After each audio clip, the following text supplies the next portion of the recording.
Hello friends, in this quick tutorial I'm gonna show how to change YouTube country location. But before getting started this video, make sure to subscribe. How to 1 minute. First of all, open browser and then log in into your YouTube channel. Then open your YouTube, then click on this icon and click on YouTube Studio. When you jump into this YouTube Studio, then click on settings and now click on channel and click on country of residence,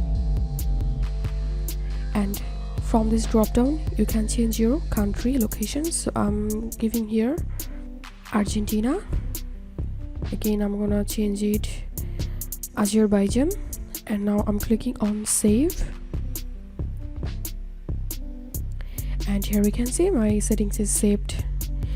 This is how we can change YouTube country location. If you find this video helpful, make sure to subscribe. How to 1 minute. Thanks for watching this video.